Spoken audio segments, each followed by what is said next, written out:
Break के बाद एक बार फिर आप सभी का स्वागत है और चलिए आपको अब सुनाते हैं। हमारी संवाददाता दीपिका ओझा ने तमाम अतिथि गणों से बातचीत की है। क्या कुछ उन्होंने कहा, सुनाते हैं आपको। इतिहास रचा गया है तो ऐसा तो होगा ही कि थोड़ा बहुत क्योस भी होगा, थोड़ा बहुत आनंद भी होगा। भारत में ये इतिहास रचा गया है तो ऐसा तो होगा ही कि थोड़ा बहुत क्योस भी होगा, थोड़ा बहुत आनंद भी होगा। आप अपने आप को कैसा प्रस्तुत कर रहे हैं, कैसा महसूस कर रहे हैं जैकी बाबा? मैं अपने आप को एक नसीब वाला समझता हूं कि मुझे यहाँ तक आने का मौका मिला, मुझे बुलाए, वरना मुझे बुलाने वाले कौन है? हम रहते कहाँ, पुराने एक्टर है, उनको भी बुला लिया और ये भी हाथ में प्रसाद है हमारे हाथ में। जी कैसा अनुभव रहा? आज का दिन ऐतिहासिक है, अलौकिक है, अद्भुत है, अनिर्वचनीय है। ये राम मंदिर की प्राण प्रतिष्ठा, ये राष्ट्र मंदिर की प्राण प्रतिष्ठा है, राम राज्य की आधारशिला का शिलान्यास है। देशवासियों से अपील करता हूँ, राम जी के गुणों को आत्मसात करें और देश को राम राज्य की ओर ले चलें। आइए। जगत गुरु शंकराचार्य स्वामी वासुदेवानंद जी महाराज जी है। महाराज जी कैसा लग रहा है दर्शन करने के बाद?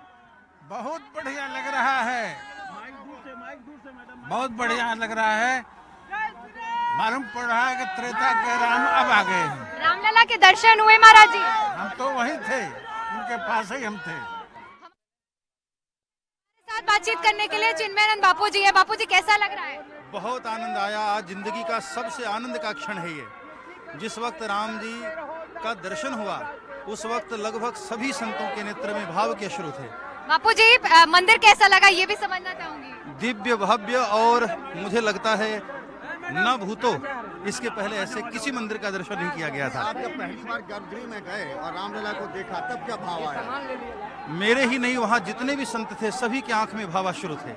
इतना दिव्य दर्शन हुआ। देखिए आप देख सकते हैं जो महाराज जी ने जानकारी दी है। महाराज जी कैसा लगा? बहुत अच्छा। करहूं एक मुख का प्रशंसा, जय महेश मन मानस हंसा। आज वर्षों की इच्छा आज पूरी हुई, रामलला अपने भवन में विराजमान हो गए और समस्त राम भक्तों की, ठाकुर जी के प्राण पिता महोत्सव की बहुत बहुत शुभकामना, बधाई। जब मंदिर देखा और खासकर गर्भगृह की अगर मैं बात करूं, उसके दर्शन हुए, मूर्ति आपने देखी, कैसा लगा? मनुष्य के मुख से वो वर्णन हो नहीं सकता है जिसमें साक्षात विराजमान हो ठाकुर जी। बहुत सुंदर, अद्भुत अद्भुत अद्भुत। प्राण प्रतिष्ठा के आप साक्षी बनकर आए। दिव्य भव्य अलौकिक प्राण प्रतिष्ठा उत्सव यह भारत का आजादी के बाद का पहला उत्सव है। प्रधानमंत्री ने कहा है कि एक नए युग की शुरुआत हो रही है आज से। प्रधानमंत्री ने कहा है कि संपूर्ण विश्व में आज तक ऐसा दृश्य कभी नहीं देखा गया जैसा दृश्य आज 22 जनवरी को अयोध्या में दिखाई दिया है। महाराज जी आखिरी सवाल, मंदिर देखकर कैसा अनुभव हो रहा है? मंदिर देखकर ऐसा लगता है कि त्रेता में जो भगवान राम का जन्म हुआ था, वो त्रेता के राम कलयुग में राम जन्मभूमि पर विराजमान हो गए। बहुत बहुत शुक्रिया। तो ये वेदांती जी महाराज जी थे जिन्होंने अपना अनुभव बताया, क्योंकि प्राण प्रतिष्ठा कार्यक्रम में उन्होंने भी शिरकत की और किस तरह से वहाँ अनुभव हुआ है वो जानने का प्रयास हमारी। प्राण प्रतिष्ठा पूरी होने के बाद हमारे साथ बातचीत करने के लिए अयोध्या से विधायक वेद प्रकाश गुप्ता जी मौजूद हैं। आप उस पल के साक्षी बन के आए हैं, कैसा महसूस कर रहे हैं? सबसे पहला सवाल। इस क्षण को शब्दों में बयान नहीं किया जाता। अविस्मरणीय, अलौकिक, अद्भुत। सदियों के बाद प्रभु राम अपने घर में विराजे हैं और निश्चित रूप से ये ऐतिहासिक क्षण है। माननीय यशस्वी प्रधानमंत्री नरेंद्र मोदी जी को और माननीय मुख्यमंत्री जी को मैं आभार व्यक्त करूंगा अयोध्या वासियों की तरफ से। बहुत बहुत नमन वंदन कि उन्होंने उस ऐतिहासिक क्षण को अविस्मरणीय बना दिया।